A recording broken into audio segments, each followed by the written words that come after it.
नमस्कार दोस्तों, मैं हूं दिनेश केवरा। स्वागत है आपका 4 पीएम और न्यूज टाइम के मंच पर।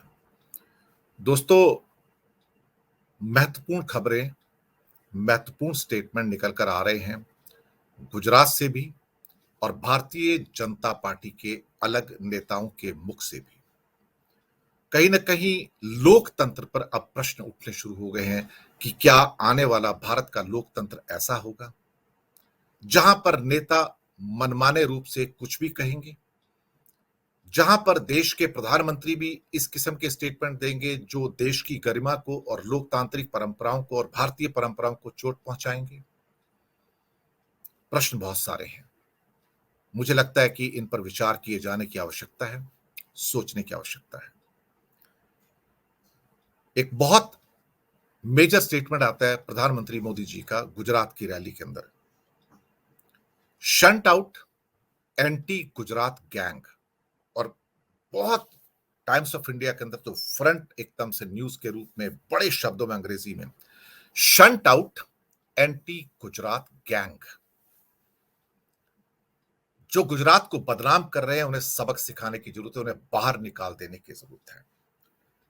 लेकिन पहली बार कुछ ऐसा सुनने में आ रहा है जहां पर प्रधानमंत्री एक ऐसी भाषा बोल रहे हैं जो भारत की लोकतांत्रिक परंपराओं के ऊपर एक कड़ा प्रहार है। न केवल प्रहार है बल्कि कहा जाए तो उसकी गरिमा को नीचे ले जाने की भी एक कवायद है। लेकिन प्रधानमंत्री को इसकी चिंता नहीं है क्योंकि उन्होंने कभी लोकतांत्रिक परंपराओं की देखा जाए तो कभी सम्मान ही नहीं किया, तो उनसे उम्मीद भी क्या की जा सकती है। जब वो विपक्ष को पहले शत्रु पक्ष में कन्वर्टेड कर देते हैं, परिवर्तित कर देते हैं, वो विपक्ष को विपक्ष ही नहीं समझते।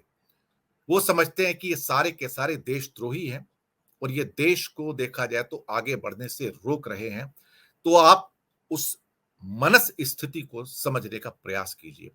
इसके बाद एक स्टेटमेंट आता है हेमंत बिस्वा शर्मा का, उस पर मैं बाद में आता हूं, जिसमें वो मोदी जो है उनको भगवान के राम के बराबर इक्वेट कर रहे हैं। वो मैं आता हूं उसके ऊपर भी कि अब हम किस स्तर तक जा रहे हैं। और मैंने एक पहले प्रोग्राम किया था जहां मोदी जी को एक भगवान के रूप में परिवर्तित करने का प्रोजेक्ट प्रारंभ हो गया। ये मैंने, अगर आप पीछे मुड़ के देखेंगे तो आपको ये एपिसोड मिल जाएगा कि जहां भगवान में परिवर्तित करने का प्रोजेक्ट प्रारंभ हो चुका है। खैर, उस पर मैं आता हूं बाद में। एंटी गुजरात गैंग बोलते हैं, यानी कि ये माफिया है, ये एंटी सोशल एलिमेंट है, ये देशद्रोही हैं, ये देश को तोड़ने का काम कर रहे हैं। ये एंटी गुजरात गैंग है। ये गुजरात के हितैषी नहीं है, गुजरात के शत्रु हैं, गुजरात को बदनाम कर रहे हैं। गुजरात के वासियों को प्रधानमंत्री मोदी कहते हैं जो सारे भारत को साथ में लेके चलते हैं, सबके समावेशी हैं। ये उनके ऊपर प्रहार करके देश तोड़ने का काम कर रहे हैं। तो क्या महाराष्ट्र में जो मराठी है वो समावेशी नहीं है प्रधानमंत्री जी? क्या केरल में रहने वाले जो मलयाली हैं वो समावेशी नहीं है?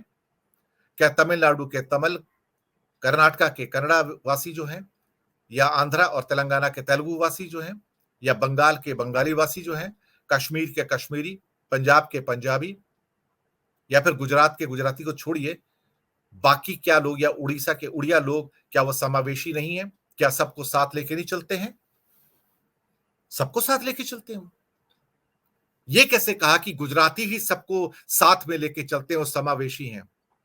कहीं ना कहीं ऐसा लगता है कि भारत की अस्मिता के ऊपर प्रधानमंत्री जी के द्वारा लगातार प्रहार किए जा रहे हैं और उनका भारत ले देके अब गुजरात तक आ गया है। शायद उन्हें यह महसूस होना शुरू हो गया है कि गुजरात के प्रधानमंत्री हैं, वो दिल्ली के प्रधानमंत्री नहीं है। प्रधानमंत्री जी, आप इस देश के प्रधानमंत्री हैं, गुजरात के प्रधानमंत्री नहीं हैं। और आपकी कैबिनेट ने, मंत्रियों ने और बाकी सब लोगों ने जिस ढंग से गुजरात में डेरा जमाया हुआ है और भारत की जो जिम्मेदारियां हैं उसको तिलांजलि दे दी है, उसके ऊपर भी प्रश्न चिन्ह है।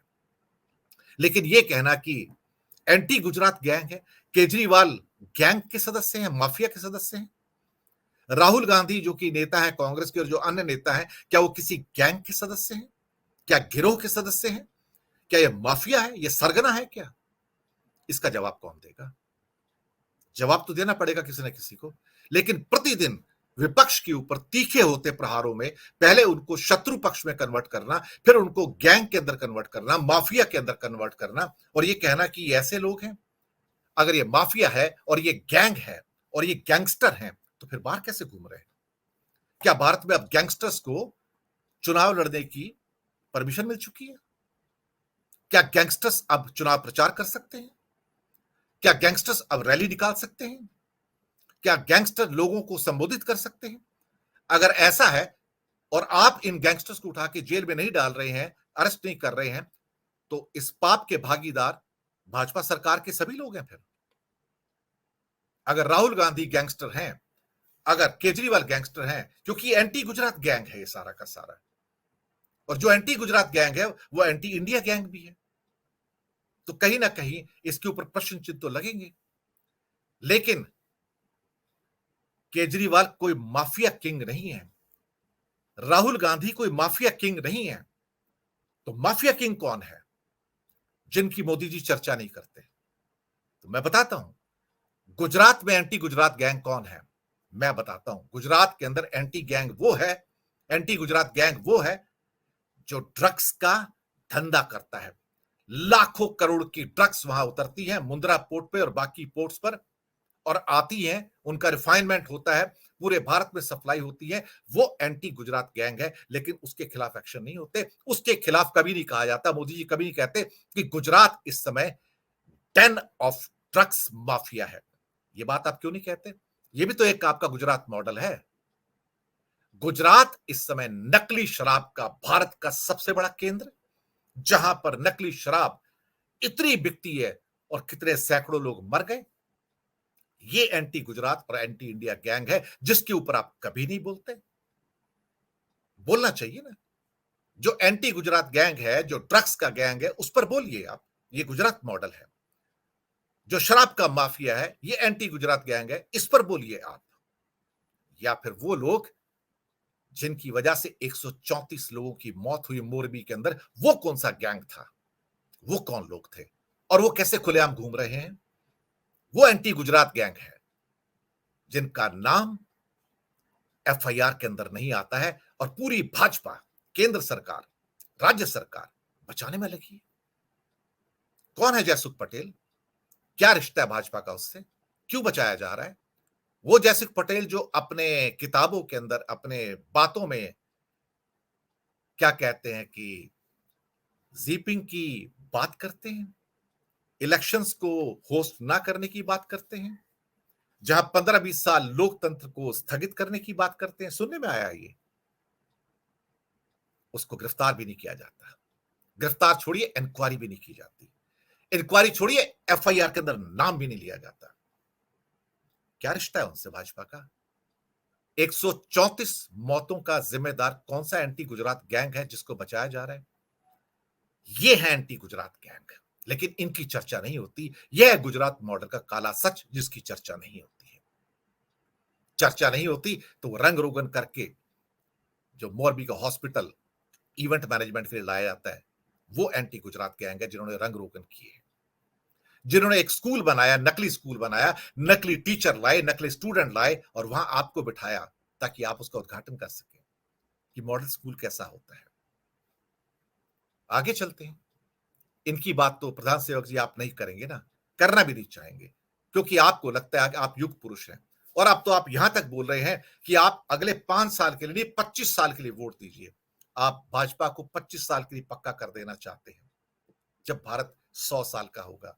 शायद आपको भी लगता है आप भी इस दुनिया में परमानेंट है और भारतीय जनता पार्टी भी परमानेंट है। ये क्या कहते हैं कि ये कभी इस दुनिया से ऊपर नहीं जाएंगे, लेकिन प्रकृति है, किसी को छोड़ती नहीं। अब इसी से जुड़े हुए दूसरे विषय पर, हेमंत बिस्वा शर्मा, जी हां, आपके नेता, भाजपा के नेता किस जुबान की बात करते हैं? गुलाब देवी एजुकेशन मिनिस्टर उत्तर प्रदेश की कुछ दिन पहले कहती हैं, मोदी जी भगवान के अवतार हैं। अवतार कौन होता है? 9 अवतार तो हो चुके हैं, एक अवतार बचा है, कल की अवतार, और वो जब तक चाहे इस देश के प्रधानमंत्री रह सकते हैं। ये कौन कह रहा है? भारतीय जनता पार्टी की एक मंत्री उत्तर प्रदेश सरकार की।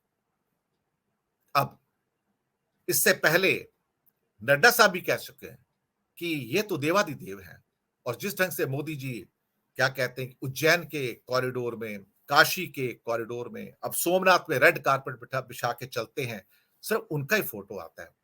बस अब ऐसा लगता है कि भगवान भोलेनाथ जिनके मंदिर हैं, वो शायद यहां से छोड़कर चले गए होंगे।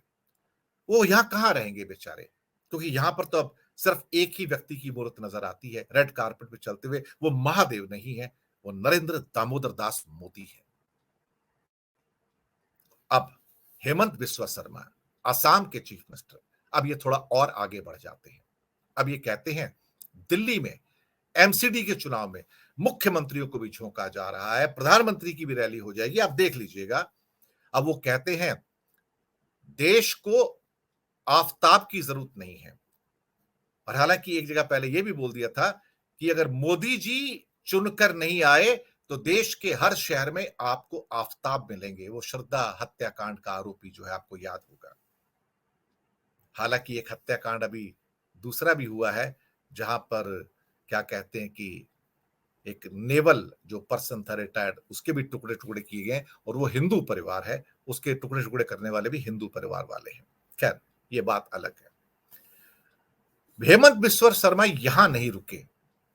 अब वो कहते हैं कि देश को आफताब की नहीं, देश को आफताब की नहीं, भगवान राम जैसे व्यक्ति प्राइम मिनिस्टर मोदी की जरूरत है। ये शब्द हैं, ये शब्द हैं कि भगवान राम जैसे व्यक्ति, पीएम मोदी जैसे नेता की जरूरत है। गुलाब देवी जी शायद गलती कर गई थी, उन्होंने कहा था कि भगवान के अवतार हैं, पर उस कमी को हेमंत बिस्वा शर्मा जी ने पूरा कर दिया, ये कह के कि भगवान राम जैसे व्यक्ति मतलब प्राइम मिनिस्टर एक तरह से भगवान राम का ही रूप है। बहुत अच्छी बात है प्रभु। अब राम मंदिर में राम तो रहेंगे नहीं, इसका मतलब क्या जरूरत है वहां पर अयोध्या में जो बन रहा है। अब तो पीएम मोदी आ गए हैं, जीते जागते अवतार हैं, और आपके एक नहीं कई नेता और मंत्री अब तो बोल रहे हैं, नड्डा साहब भी बोलते हैं, प्रहलाद जोशी भी बोलते हैं कि ये तो भगवान के अवतार है। क्या बात है साहब। मैंने कहा था ना, वो जो प्रोजेक्ट ईश्वर चल रहा है मोदी जी को बनाने के लिए, वो जारी है। प्रोजेक्ट ईश्वर जारी है। अब क्या किया जा सकता है। जब नेताओं को ईश्वर में परिवर्तित करने का प्रोजेक्ट चलता है, जो पहले एक किस्म से Indira is India, India is Indira होता था, अब Modi is India, India is Modi, ये उससे थोड़ा आगे चले गए हैं। अब ये भगवान राम के बराबर उनको बना रहे हैं, और कई जगह तो इनको शायद भोलेनाथ में कन्वर्ट किया गया है। क्या कह सकते हैं सर, मैं क्या कमेंट करूं इसके ऊपर, क्या टिप्पणी करूं। अगर राजनीति का यही स्तर है भारत में, जहां पर एक इंसान को गॉड बना दिया जाए, और प्रधानमंत्री मोदी यहां तक कह दें कि कमल पर निशान बटन दबाएंगे, हिमाचल में कहा था, तो वोट भारतीय जनता पार्टी को नहीं मोदी के पास आएगा। तो मोदी भारतीय जनता पार्टी से बड़े हैं, मोदी महान है, अब वो ईश्वर हैं, चलते भी ऐसे जैसे ईश्वर हैं। बाकी जो पूर्वज हैं हमारे, पंडित नेहरू हैं या वो हैं, उनको ये बहुत याद करते हैं, उनके ब्लंडर्स बहुत याद करते हैं, जो गलतियां उन्होंने की हैं बहुत याद करते हैं, दिन रात याद करते हैं। याद तो मोदी जी आपको भी एक दिन बहुत लोग करेंगे, इतिहास तो आपका भी लिखा जाएगा। आपको जितना जल्दी ये महसूस हो जाए कि आप ईश्वर नहीं है, अच्छा है। हालांकि हेमंत बिस्वा शर्मा, गुलाब देवी और भारतीय जनता पार्टी की पूरी फेहरिस्त प्रोजेक्ट ईश्वर में लगी हुई है। ईश्वर के लिए विरोधी पक्ष को गैंग मत बोलिए, माफिया मत बोलिए, ये भारतीय लोकतंत्र पर प्रहार है। और हेमंत बिस्वा शर्मा को आप अब राम जैसे लगने शुरू हो गए हैं, तो फिर मंदिर ही बनवा दीजिए साहब। फिर राम का मंदिर क्यों है साहब, 10वां अवतार कह के इन्हीं के मंदिर बनवा दीजिए। क्या पता बन भी जाए, कुछ तो सुना बनने में भी आए हैं, लेकिन कुछ और बन भी जाएंगे। जब आपको अपनी फोटो हर जगह चाहिए, तो मूर्ति भी बन जाएगी आपकी, पूजन भी हो जाएगा। स्टेडियम के नाम तो आपने रख ही लिए हैं, पर आप कहते हैं कि काश कि मैं भी विज्ञापन प्रेमी होता था, हर जगह मेरे भी फोटो आती विज्ञापनों में। कहाँ आपकी फोटो नहीं है साहब? हिंदुस्तान का कौन-सा ऐसा कोना है जहाँ आपकी फोटो नहीं है? उसके बाद भी अगर आपकी इच्छा है, आप सर्वशक्तिमान हैं, कण-कण में आप ही हैं। बाकी दोस्तों अपनी फीडबैक दीजिएगा, 4 पीएम और न्यूज़ टाइम को सब्सक्राइब ज़रूर कीजिएगा, बताइएगा आपको कार्यक्रम कैसे लग रहे हैं। धन्यवाद आप सबका।